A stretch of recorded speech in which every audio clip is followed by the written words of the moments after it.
All right. Welcome to all our attendees and our panelists on our next episode of the Fuel Up series. Glad you all took some time out of your day to join us. We tried a new time today, so hopefully it'll work out for everyone. 4 p.m. Eastern, 3 p.m. Central. Thanks again for joining us. We're going to be talking today about how to build a profitable and scalable, efficient estimating operation and process today. We've got a great panel with US Lawns team, and then also one of Attentive's partners, LMN, with Stephen Bennett here as well to join us. So thank you to our panelists. We'll get to some introductions here in just a minute. But first, a few housekeeping items like we always do. Would love for you to engage with us during the webinar today. So we're going to be together for 60 minutes. There's going to be a lot of content, but we're going to have a couple polls. So would love for you to join in and activate and engage with us on those polls as we go. And then also, we're going to be diving into, like I said, our topic today is estimating processes, and how to set your business up for success. So if we cover a topic and we don't go deep enough, or you have a question or follow-up question, there's a button down there that says Q&A. So feel free to drop a question in the chat, and we're going to spend 30, 45 minutes on our content today, kind of trying to deliver some value back to the industry. But we're going to take 10 or 15 minutes at the end of the session today and spend that answering some of those questions. I will tell you, we typically don't get to all those questions. So what we'll do at the end, anything that we don't get to for all our attendees, we'll list those questions out, and we'll push an answer sheet back out to you for any questions that we didn't get to, probably early to mid next week as well. So no worries if you don't get your questions answered. We'll make sure to get them back to you. So with that, I'd love to move over to our panel and do some introductions so you know who's chatting with us today. First up, Steve Gold from US Lawns. If you could give us a quick intro, that would be great. Sure, Shawn, thanks. So my name is Steve Gold. I'm the technical support specialist with US Lawns. I was out in the landscape field for about 30 years before doing this, and decided that I'd use my experience in the landscape field and come into technology and stay ahead of the game.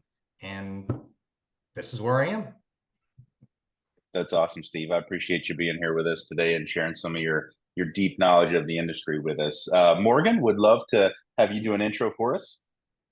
Hey, I'm Morgan Self. I'm here with US Lawns in the Myrtle Beach market. I've been in the landscaping industry now for a little over 12 years. My background is property management, which gives me a unique vantage point when looking at properties. So yeah, I'm here. Thanks for having me. Awesome. Thanks for being here, Morgan. Greatly appreciate that. And last but not least, Stephen, would love to get a little intro in your role there at LMN. Yeah, thanks, Shawn. So I'm the other Steve, Steve Bennett, Director of Customer Success at LMN. I've been at LMN for about 3.5 years now, but I've been in customer success for about 18. I did play around in sales a lot, sales and customer success for Coca-Cola prior to joining this, but I'm great at connecting with clients and making sure that we solve their problems. I'm excited to be here today and excited for the partnership as we move forward. Awesome. Thanks for being here today with us, Stephen. Greatly appreciate that. So wonderful panel today. A bunch of different, as we were putting this panel together, I just, it kind of inadvertently happened, but we've got so many different perspectives from the industry with Steve's technical ability, and then Morgan with your ability from the property management side. That's a different view. And then it's obviously Stephen from the technology and software side, and supporting the customers that use the technology every day. So I'm really excited to dive into our topic.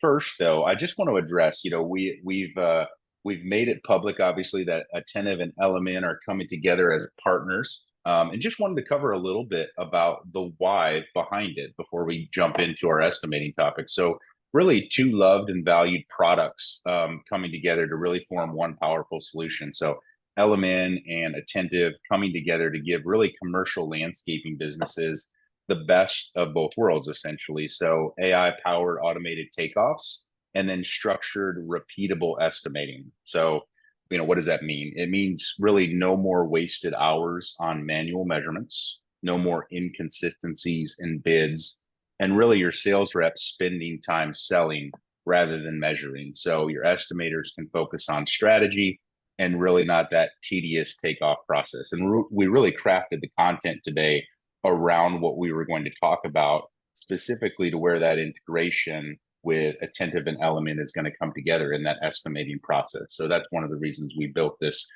content for today. So with Attentive AI's auto measure and then LMN's estimating and business management software, really the goal here is to get seamless end-to-end workflow for faster estimates and more profitable jobs, and really be able to scale that process so it can set you up for long-term success. So we're talking about speed, we're talking about accuracy, and we're talking about profitability, really in one combined system. Really, this is where we believe the future of estimating is going. So later in the webinar, stick with us. We're going to share how you can actually get early access and join the wait list for really this industry first integration. So stay tuned for that. We'll give you some more information and some more details as we go further.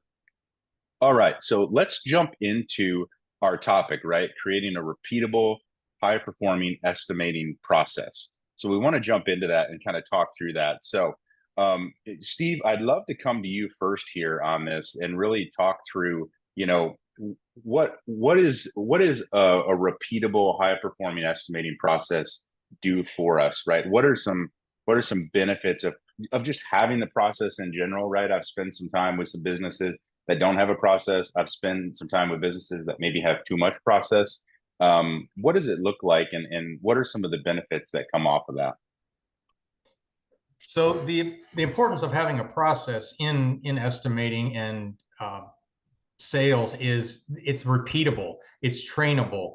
If you're a single owner, or if you're an owner of a multi-person company, you've got people coming in, you've got to be able to teach your skills and your experience to that, which you've already applied to your estimating. If you don't have a routine in place, you're not estimating the same way twice. You're not going to estimate a complex on one side of town the same as the other, because you've driven that distance, you've got your mind off of it, you've answered questions in your business, and now you get to that site and you don't remember the things that you've got. If you've got a set process in place, you're going to estimate the turf the same way if it's the same. You're going to estimate installation of mulch the same way, those sorts of items. But I can see with the owners in U.S. Lawns, it's most important that it's trainable, that a process is simple, easy to follow, and can be repeated. Yeah, that's great insight there, Steve. I mean, to have a process, if it's too complex where you can't train everybody on it, it's really meaningless. So I think that's a great point to I always take some notes on these. So my note coming out of that is like, it has to be scalable, it has to be trainable, and you've got to be able to pass it down to other people that are coming up in the industry, essentially. I think that's great feedback. Stephen, you look at it a little bit different, right? You're tasked with helping and supporting the industry on having processes, right? And working them through that, making sure they have success in it. What would be some things that you would kind of add to what Steve told us? Yeah, I mean, obviously, LMN and US Lawns go hand in hand, but I agree with everything Steve said. And I mean, from my experience, having a structured process allows for consistent estimating. Absolutely. However, at LMN, we want to make sure that you're not forgetting to add items to an estimate or omit them. You do that, and that directly impacts your margins. You want to be accurate, but you also want to be quick and consistent in that delivery to the customers, but it also helps you set those internal expectations, like Steve alluded to the rest of the staff. And I mean, I've worked with customers who say that the owner knows how to estimate, and that's great, but who else can sell for the company? Nobody. And so that's not scalable. The owner can never take time off or focus on growing the business.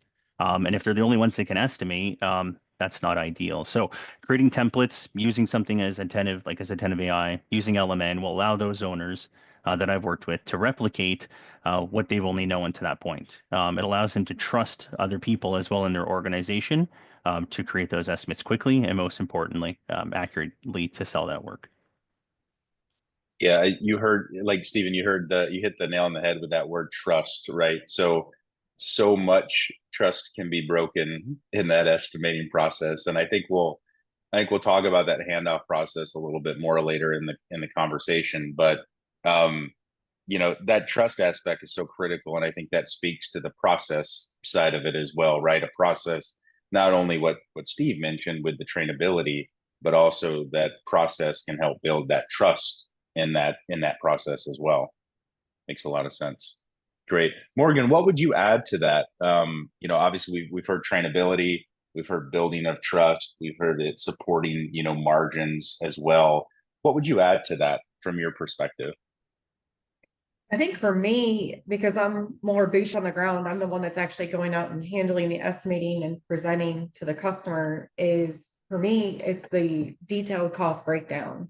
So it's having that reliable information to be able to give back to the team, and streamlining it, I think, is the biggest thing, is having that info that it's quantifiable. Like you've got it right there, it's black and white, and there's really no question or guesswork in it. So yeah, absolutely. I think so, Morgan, for you're out in the field, you're dealing with customers on a daily basis. Speed matters, I'm assuming, when you're dealing with customers and property managers. yes, absolutely, very much. And they want this stuff yesterday, most times. So being able to have the quick turnaround while utilizing Attentive is really, really important. And it, again, I think it sets us apart in our market, where it might take somebody a week to turn a bid around. We're able to turn that around much quicker. So Yeah, I remember when I first started in the industry, dare I say 20 plus years ago, it like a lot of times you got 2-3 weeks to respond to an RFP, and you kind of knew when that cycle was and how you were going to respond. What are you seeing out in the marketplace now with like turnaround times from like, when you get that RFP to when, you've actually got to have it back in their hands and having a conversation? Is that still 2 to 3 weeks? You seeing it shrink? What's the pulse out there in the industry today? So I feel like it varies. Obviously during budgeting season, you've got a little bit of a longer window to turn the stuff in, but it's the stuff in the peak season where they want to make a change because their current landscaper is not, living up to their end of that contract. I feel like that's the point where, you may have 7 to 10 days to turn this in versus, a 3 or 4 week mark. So overall, I think it's the time of the year and the season. I think it does vary, but I mean, I'm also on the coastal market, so we have like we're kind of year round on our season versus companies like where I'm from. You have your snow season and you have your landscape season. Down here, we're pretty much landscape year round, and we see that kind of flux. But my heavy months are usually third or first quarter, towards the end of the first quarter. I see a huge influx at the end of the second quarter. And then again, around that middle of the third quarter, we see a lot of influx of bids, requests for proposals. So. Yeah, so given time of year, it can vary, but certainly they're wanting quick turnaround times, especially when it's this time of year, I would say, right, when they need to get things up and running from a springtime perspective. Steve, want to jump back over to you. Just any best practices. You work with many of the different U.S. lawns businesses and franchises, right? So, are there any best practices that you see or teach or glean from the group that you work with out there in regards to, streamlining that estimating process? Any bullet points or tidbits that you would add in there? Streamlining, like Morgan said, that Attentive helps our owners immensely because it does the work that it takes the most amount of time, that doesn't require much thought. Measuring turf areas, measuring linear distances for edging, bed edges, bed areas. That takes hours out of a large project of doing that, when you can focus on your focus on the particulars, how the site looks, what you can do for enhancements that way. I think that's what's important. And again, setting standards, having a routine when you do your estimates, and having a routine when you're doing your takeoffs, so that you don't waver around, and you don't forget something and miss something important. Yeah, no, absolutely. And I think too, right, building, there's the takeoff process, but there's also building that estimate. So I don't know how many times I've had conversations over the past couple of years with landscape contractors that, when I say, how do you build your estimates, and we're talking about how to make the business better and stronger and, repeatable process, that thumb goes up in the air, right? And it's like, hey, I know what it's going to take. And that's fantastic. And I have tons of respect for that knowledge in the industry and being able to know what it's going to take. But, to your point, Steve, right, about it being trainable, right? If you always want to be doing estimates, that might be a solution. But if you want your business to go forward, if you want it to grow, you're going to have to bring those team members on, and, having something like an LMN in place, right? So you can actually build your estimates in a specific location. They can be housed there. They can have a repeatable process there that can help, further that trainability of that process as well. So some great takeaways there, on specifically creating a repeatable estimating process there.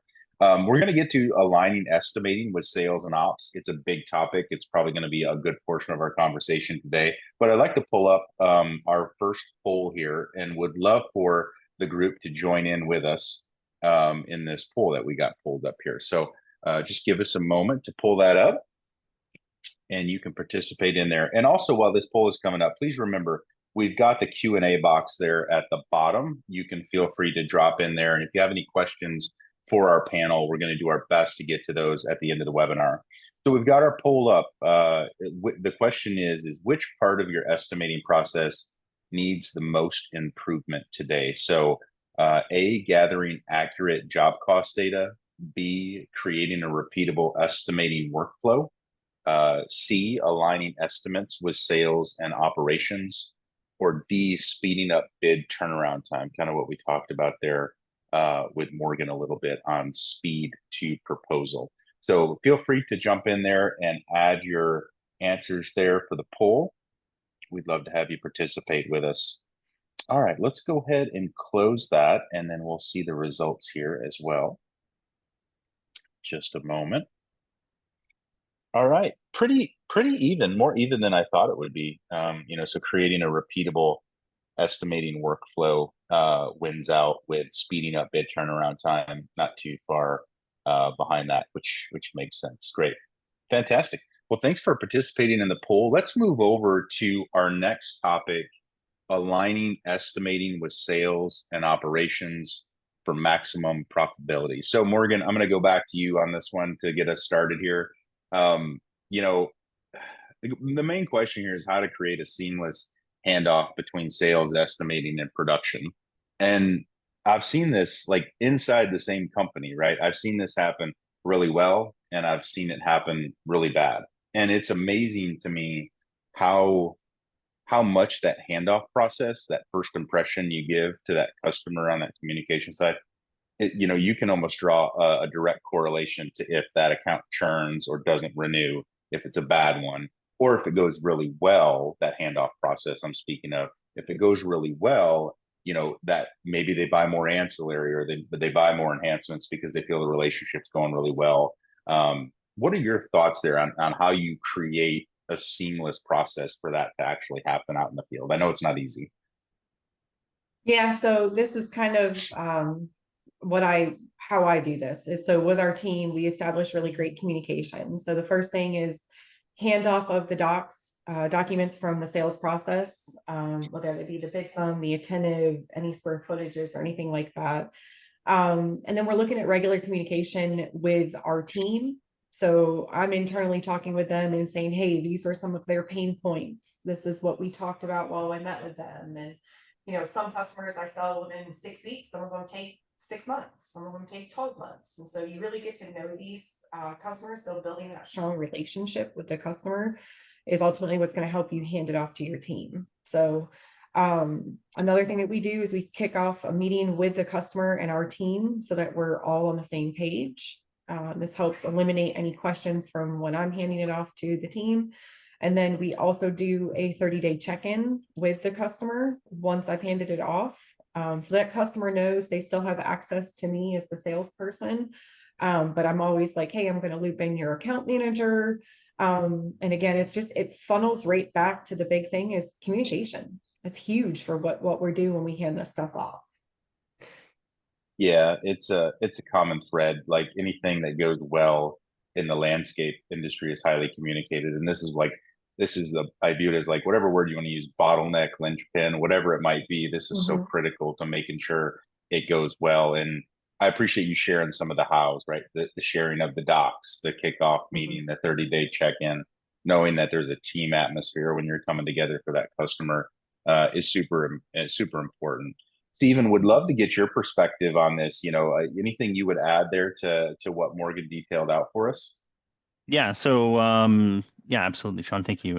So obviously my team at LMN, the customer success team, we have a dedicated book of business through both enterprise strategic accounts like US Lawns, and then we have a growth accelerator program. So we get the opportunity to work with many clients from different size companies out there.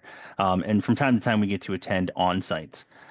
Which is fantastic. It gives us an insight which we normally wouldn't see from behind a webcam. So we always look for points of friction and we help our customers identify those. And then we'll have to help them like map out, a process to ensure that there are no gaps and we help them develop SOPs. SOPs can be, overused. So it's critical that we focus on like specific ones. And then one thing that we gathered a lot, and we do it internally, is have meetings with all the teams. So productions and sales, they need to meet with every other department to ensure that those SOPs and those gaps and potential issues can be identified. I recently had the opportunity to attend a large on-site customer, and my biggest takeaway was that they weren't at the time having daily, weekly, or monthly meetings. And the best example I can share here today from that experience was that their company's office manager, like many out there, are responsible for that inbound lead management. Well, that office manager is the gatekeeper to ensure that only the projects that they want to do or meet a certain criteria are the ones that get passed through to sales. But in this case, the manager was turning away projects specifically because they were outside the normal, area that that company wanted to work in. And what they didn't know that though was that the sales team was actually lagging. They weren't going to hit their quarterly objective, and there was no backlog of work for operations to schedule. And so, because there was that disconnect, this office manager didn't know, and she was turning away potential revenue. But had that office manager been involved in those meetings, they would have maybe hit their fiscal goal for Q4. So, just some of the opportunities that we get to do with LMN is travel and meet these folks, and I'm happy to share that one here today.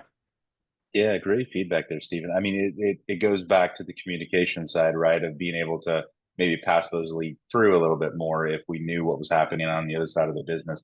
I think that's one of the biggest pieces is breaking down that wall, right? That typically, whether you want it to or not, it typically builds itself in between sales and ops. And if you can continue to break that down, not only by communication, but a team environment, I think that's important. Stephen, I have one other question for you, just because of your viewpoint comes from more of a technology perspective. So the foundation of this question is, I spent a long time in the industry, right? And now I've been on we'll call it the technology side for a few years. And is there anything from your perspective that you feel like the technology industry does really well when onboarding a customer or, just manages the overall relationship? Any key things from the technology side that you feel like would benefit the landscape industry knowing about it?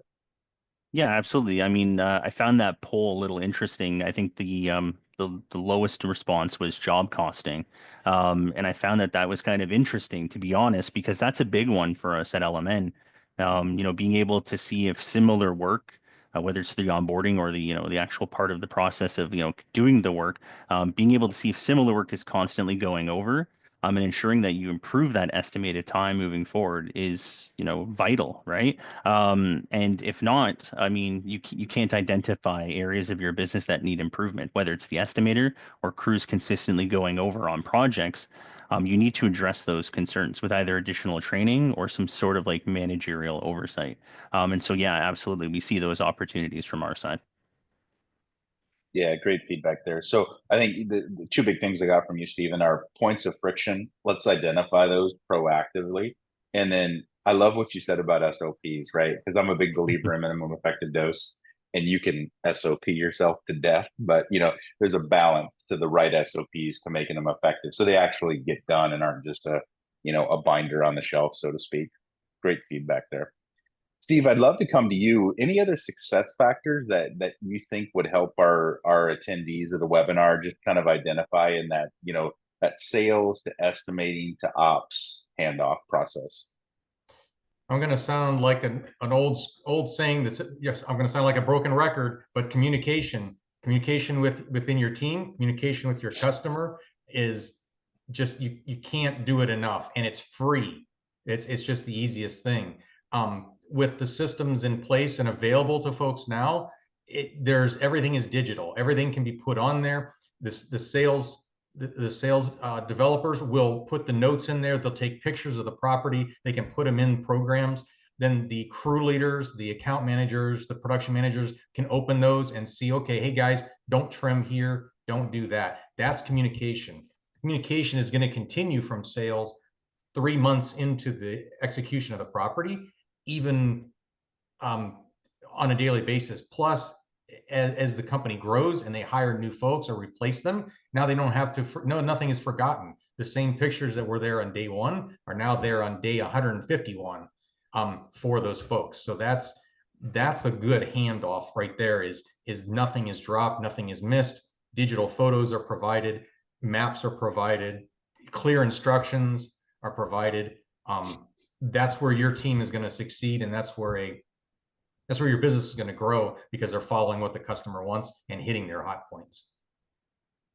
Yeah, I love that. So we'll clip that one, Steve. The communication is free. I've never really looked at it that way, but it's a powerful statement. It is free, and it's probably one of the biggest drivers that we can institute in our business. I wrote that down there. Thank you for that golden nugget there. I appreciate that.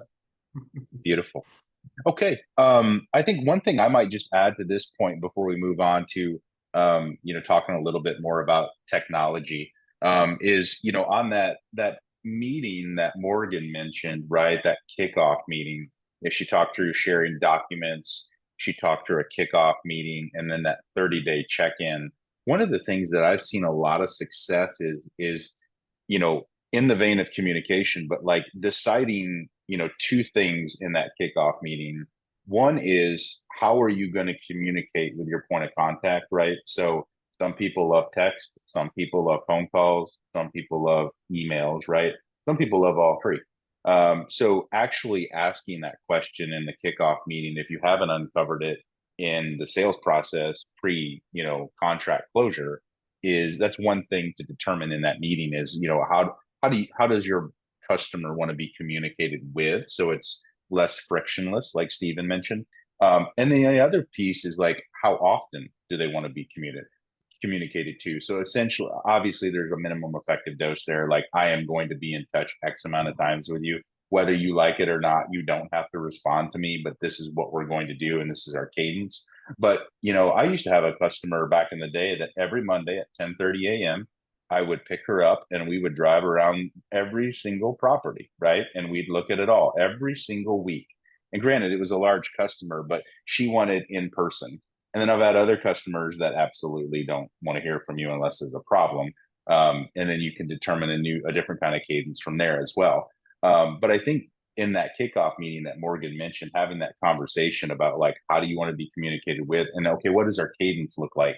That kind of sets the guardrails for the relationship going forward, and you kind of help that account manager and that ops manager adhere to that as you go. I think that's a good success factor there as well. All right, let's go over to automation in driving estimating efficiency. So Stephen, I want to come to you first on this. Big question here, essentially. So, why automating routine tasks allows estimators and the account managers to really focus on, I always say, high value or high leverage sales activities, right? So can you just kind of give us some thoughts on that in general, just based on your background there?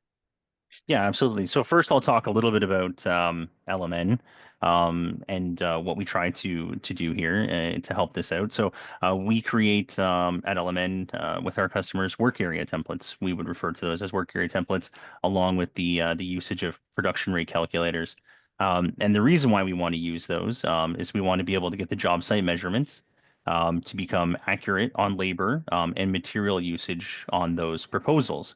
That being said, once that's done, we want to be able to shift to allow staff to focus on what's important to them, and that's driving revenue, following up on leads. And what I personally hold dearest to myself is building relationships. Doing all of that will allow those folks to close more deals. And the reason why nobody wants to not have automation is nobody likes data entry. If you do, we'll hire you because nobody likes to do that. And so once you combine that with an AI system like Attentive, and then pair that with LMN, LMN has your financials built into it. So what that does is that ensures that you're estimating accurately. We ensure actual profitability and ultimately success of the organization. And I know that the partnership again is something that we're super excited about and very eager to explore.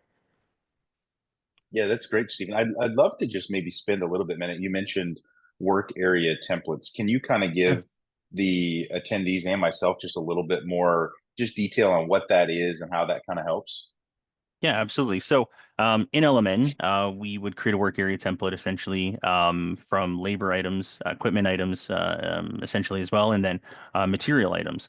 So we want to be able to gather everything you may use on a bid or a proposal. And then with those items, we can attach a production rate, an installation rate. That way, if you enter in the square footage, job site measurements, we can tell how many patio stones you'll need, but not just that, we'll take it another level further and we'll tell you exactly how much like polymetric sand you might need to go along with those patio stones. And then to automate some of that in the price list as well within LMN, we can round some of those numbers up to the nearest, whatever you need to be. If you get a discount for ordering a full pallet of sod, then why not let us round that up for you so that way you're ordering for that job site plus, but you get a discount for ordering that extra couple rolls of sod. So all of those things happen in LMN if you put the work into creating these templates to therefore automate your business and your routine moving forward. And then it's scalable. Everybody in the organization is using the same work area templates. Your estimates are accurate, and you're able to produce them at a velocity that you weren't before. Beautiful. Thank you, Stephen. I appreciate you kind of giving a little Yeah. bit more detail there and offer some guidance to the operations team as well once it's sold and delivered. So great. I appreciate that. Steve, would love to get some insights from you on, automating routine tasks for the estimators and the account managers. Would love to get your perspective. I know you have a lot of exposure with the different franchisees inside US Lawns. Would love to just get a few nuggets from you on this topic. Sure. The by utilizing Attentive for our franchisees, whether they're existing or brand new, this is going to save them time. It's going to save, because again, they don't have to do the mundane. They don't have to measure turf. They don't have to measure edges. This will allow them to them to do more sales in a day, and then allow them to create more proposals the next day. The templates, as Stephen spoke of in LMN, it reduces the redundancy of having to write all the steps that are involved in installing plant material, that are installed in removing or replacing sod, drain pipe installation. Like he said, that these are great because I can estimate it, Morgan can estimate it, and Shawn, you can estimate it, and we're all going to use the same production rates. We don't have to remember anything because we've already reviewed that, and it's good to go. It's, dare I say, cookie cutter, but it's going to be cookie cutter. You're going to just use that over and over. If someone sees an improvement to a process, they add that to the template, and now the whole team is going to benefit. Yeah, I remember back in the day when you're talking about different people estimating, Steve, right? Like I remember we did an exercise back in the day, and it was we had, I don't know, 10 or 15 of us that were estimating the job, and it was an exercise, it was a training, right? And we estimated the same job. We had the same inputs, so to speak, right? And I mean, there couldn't have been a larger gap in the numbers, not only on the revenue side, right, but on the margin side as well.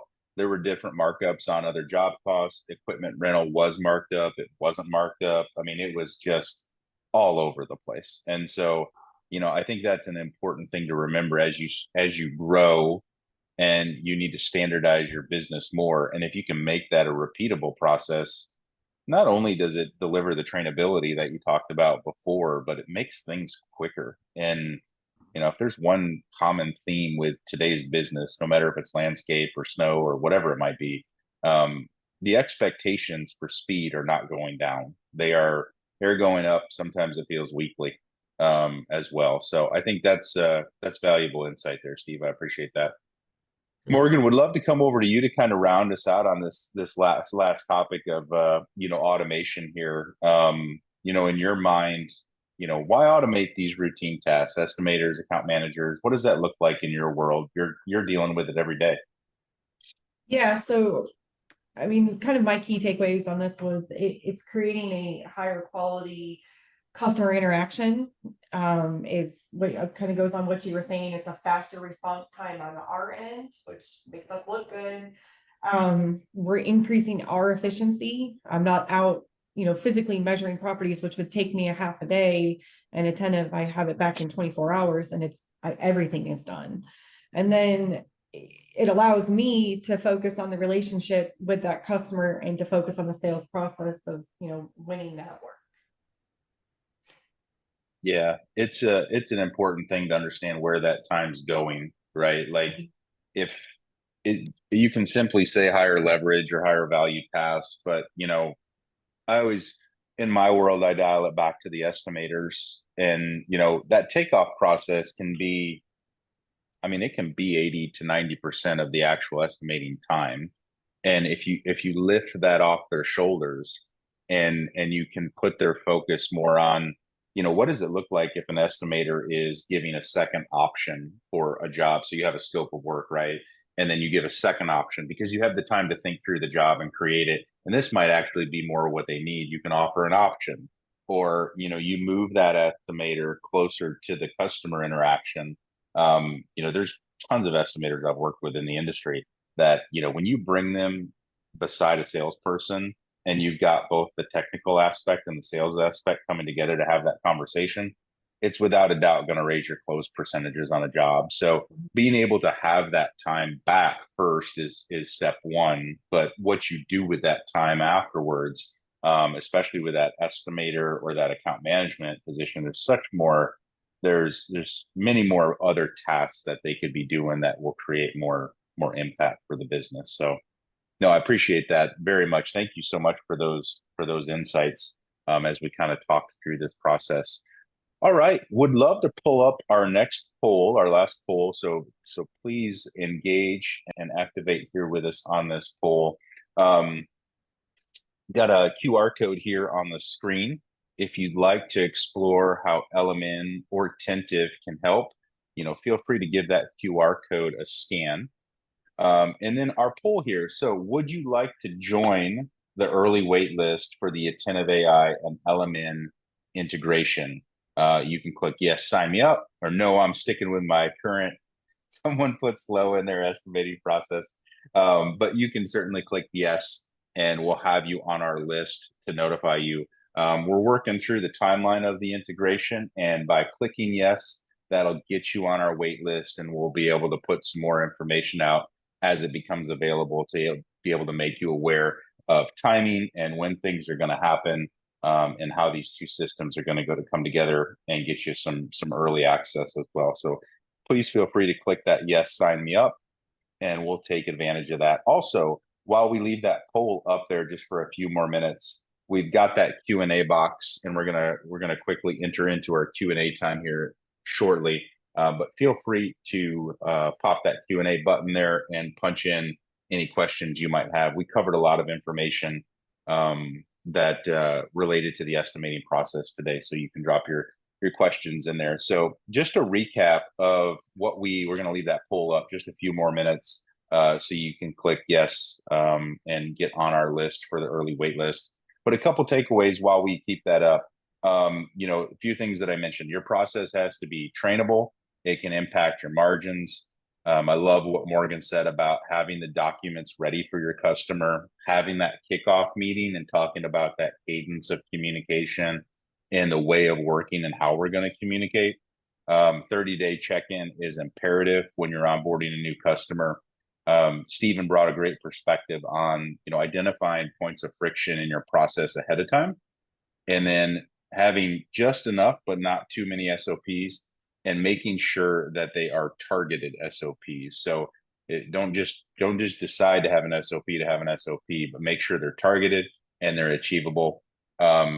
Steve might walk away with the line of the day with communication is free. I feel like that should be written on every whiteboard at the top of it in every organization. Communication is free. And then obviously Stephen took us through the work area templates that are offered on LMN. So we can close that poll, and I'd love to get into our Q&A process. We have a few minutes left to kind of get through this. And like I said, we're not going to be able to get to every single one, but we will certainly send out some detailed responses to the attendee list as well. So we'll work through these questions. All right, so first question, and I might come to you, Steve, first on this one. How do you create a seamless transition from estimating to sales and operations to ensure jobs are executed, but executed profitably? So we talked a little bit about the communication side. Any additional things you might add to that conversation as it relates to just ensuring profitability when it's handed over? Sure. What will help is before the proposal is delivered, the estimate is delivered, is to have your sales team review it with your operations team. Because if you have those teams in place, operations is going to want to see the estimate and see some photos of it, and then they can give their experience, provide their insight and experience on, well, we have another property like this. It takes this long because of this. That's a good review for not only maintenance, but also for construction, install, enhancements, anything like that. That will help, because now operations has put their 2 cents into it, their experience, and now when they have it in their court, they have the ball in their court. Now it's up to them it's their full responsibility. They can't pass the buck on to sales. Well, sales didn't listen. They didn't change that. No, we included you. That's, again, building more with a team and making sure that customer is getting what they need and at the price that the company should be getting for the work. Yeah. Okay. No, I think that's great. Being able to have that information moved over, how it was estimated to the ops team so that they can execute against the plan is certainly critical there. Stephen, anything additional you might add to ensuring, that transition is not only communicated well, but also profitably? I mean, a little different from my perspective. I mean, for us, it's more of, on the maintenance side, ensuring that both teams are communicating between sales and, let's say, operations or scheduling, to make sure that the schedule templates meet the required visits in the estimate, so that way we're not under scheduling or not delivering on our promise to the client.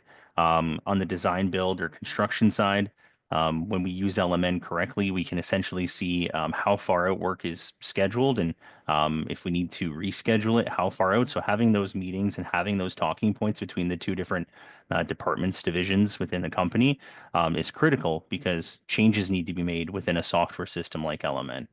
Um, you know, Yeah, no, well put there. Well put there, Steve. Appreciate that input there. Another question, Morgan. I think you could speak really well to this one. How can companies differentiate themselves, beyond just pricing when submitting bids, right? Like, there's a lot of people when they just I've seen people email over proposals, right? Never have a conversation with anybody, which is like the third sin of sales and landscaping, in my opinion. But like, in your mind, what are some things you can do to differentiate yourselves when you're in that selling position?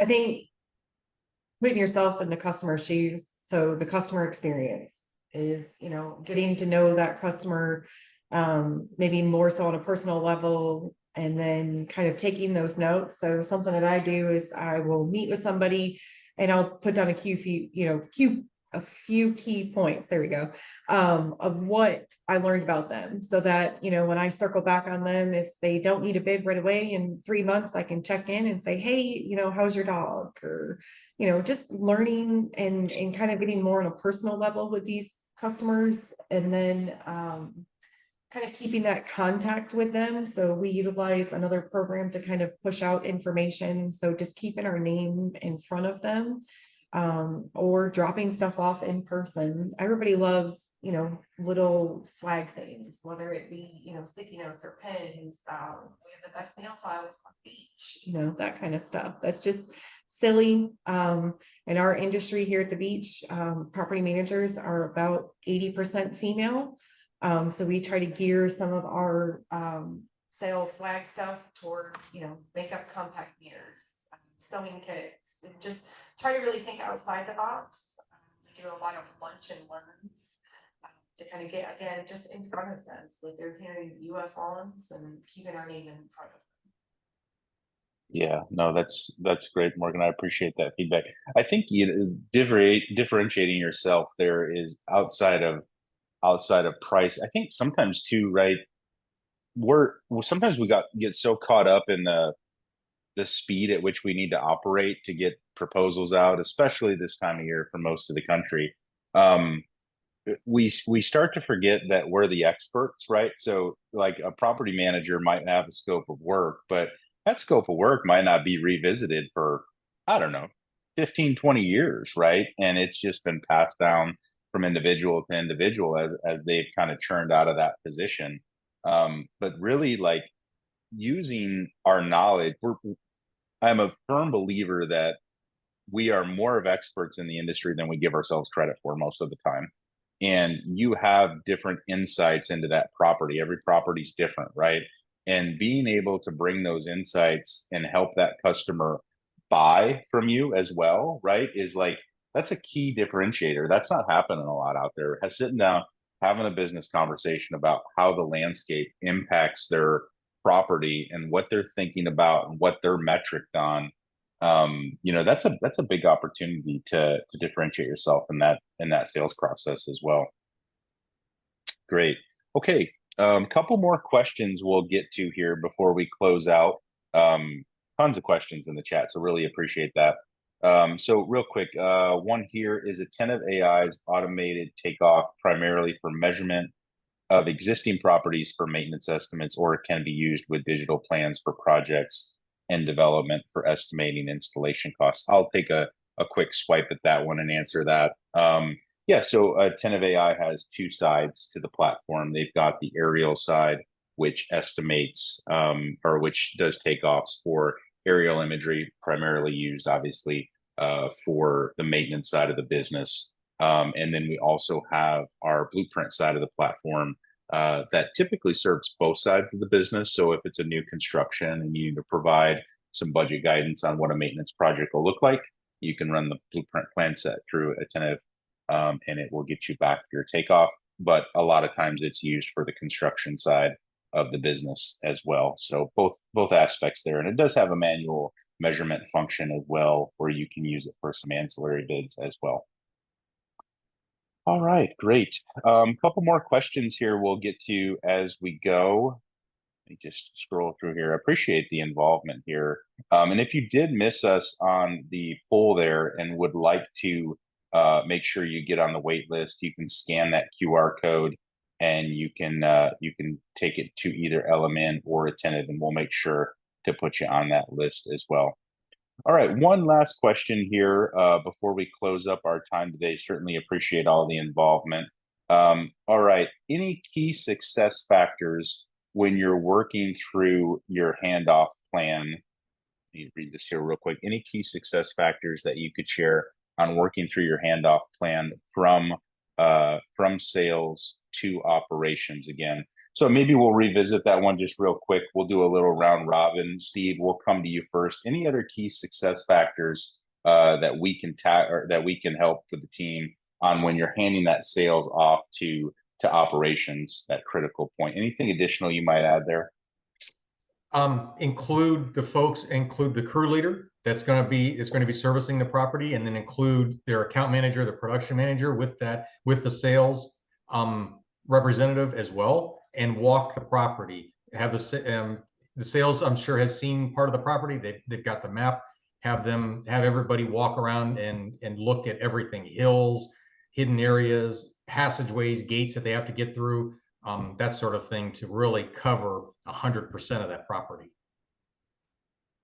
Yeah, that's a great point. A lot of times that crew leader position is not brought in until, I've seen it, the first day you ask them to take care of the site, right? And that doesn't put them in a position to win for sure. So I think that's great advice there, Steve. Appreciate that. Morgan, anything additional in that handoff process that you would add to the conversation today? I think kind of what Steve was saying. So what we try to do is, like myself, I'll be out on site with the crew while they're doing their first service. Whether or not I'm out there the whole time or popping in and out, just to kind of check on the progress and to make sure that they're following the sequence that we had worked up, just to make sure it's kind of going smooth, because first visits, I think, can make or break a contract. And just making sure that we're out there and there's a presence, I think, is really big. Awesome. Appreciate that final thought there, Morgan. And Stephen, I'll ask you to round us out before we wrap up here. Anything additional on that handoff process? Yeah, absolutely. So from a software side, if you're using a software, great. If you're not, you definitely should use one. But from a software side, I would say that making sure that when it goes from sales to operations, there needs to be some sort of internal notification. If there isn't that, then what ends up happening is his work might get not scheduled, and that's not great. That's not an ideal experience, not for your customer, not for the person who has to take that phone call from the customer saying, like, why aren't you here yet? So making sure that that process is defined. You don't need an SOP for that one, but making sure it's at least something that's an internal to do or a request to make sure to get scheduled. And then giving those crew members, like Steve and both Morgan said, detailed information. So within LMN, as an example, we could upload files, photos, job site specific instructions into the task notes. And all of that would be accessible from the crew app. So whether Morgan goes out to it or not, like, at least LMN's providing a software into these folks' hands so that they can open that, see what they're supposed to do at that site, see what a gate code might be if you're doing maintenance, having that gate code accessible on that application at all times, knowing that there's a dog that might, try to attack you, and, not to, but that information is critical for your crews to be successful and safe. And so we provide that with LMN. And again, just the team to team messaging has to be clear and concise so everybody can win. Awesome, concise communication there, Stephen. I appreciate those final thoughts. Well, everyone, we do have the QR code up. You can certainly scan that and get a hold of us here at LMN and Attentive. We've got your poll initiated, so we've put you on the list to get additional information as timelines become visible and updates on the integration come up and more information. We'll make sure to push that information out to you so you stay updated there. We did have a large amount of questions that we're not going to be able to get to today, but what we'll do is we'll list those out. We'll get answers for those questions and push those back out, like I said, early to mid next week, so everybody has a full view of the Q&A. Greatly appreciate you as an attendee and jumping on with us today as we close out this Thursday. And a special thanks, Steve, Morgan, Stephen, thank you so much for pouring into the industry today. Really appreciate your generous allocation of time today and spending a few minutes with us to kind of make the industry better. So certainly appreciate you, and I hope everybody has a great Thursday and a great finish to their week. Take care.